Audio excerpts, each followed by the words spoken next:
The code is compiled, the training data is processed, the model is locked.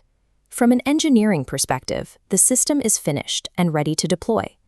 There is an assumption in software development that a technically complete, well-engineered product can simply be pushed live to users.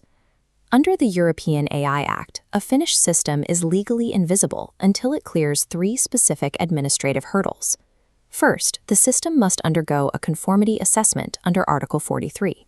Second, the provider must issue an EU Declaration of Conformity and affix a CE marking, dictated by Articles 47 and 48. Third, the system must be formally registered in the Union database under Article 49. These are strict prerequisites. The entire sequence must be completed before the system is legally placed on the European market. You cannot launch first and regularize later. Attempting to bypass this pipeline exposes the provider to severe financial penalties. A common misconception is that clearing these gates involves European regulators physically auditing your code to grant approval. In reality, the provider initiates, executes, and owns this entire sequential procedure. The burden of proof rests entirely on the creator. This regulatory architecture borrows from the laws governing physical manufacturing, like the rules for pacemakers or industrial machinery, and applies them to intangible software. Market entry requires the successful navigation of a rigid, provider-driven legal pipeline. This flowchart maps the conformity assessment.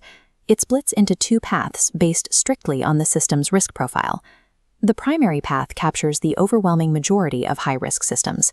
This includes systems deployed in sensitive areas, like employment screening, critical infrastructure management, and educational admissions. For these systems, the AI Act relies on a mechanism called internal control, outlined in Annex 6.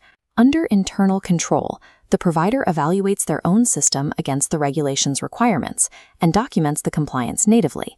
This is a highly framed, legally binding evaluation.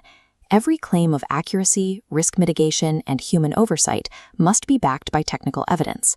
No external regulatory body intervenes or reviews the code during this phase. The law grants the provider autonomy to grade their own work, placing immense liability squarely on their shoulders. Because there is no external pre-market check, the internal documentation must be comprehensive enough to withstand retrospective scrutiny if an incident triggers a regulatory audit later. The AI Act trusts the provider to assess their own systems, on the condition that they accept the liability of executing that internal control perfectly. We now look at the secondary path. This route is reserved for extreme sensitivities, specifically biometric systems. Remote biometric identification and sensitive biometric categorization brush directly against intimate personal rights, stripping away the default assumption of provider autonomy. For biometrics, a sub-decision point dictates the rules. Has the provider applied European harmonized standards to their design? If the provider strictly adheres to published harmonized standards, they regain the right to use the internal control self-assessment route. If those standards are missing, or if the provider chooses a different technical approach, the law forces mandatory third-party intervention. This intervention is performed by a notified body, an independent, state-designated auditor required to vet systems lacking standardized technical foundations.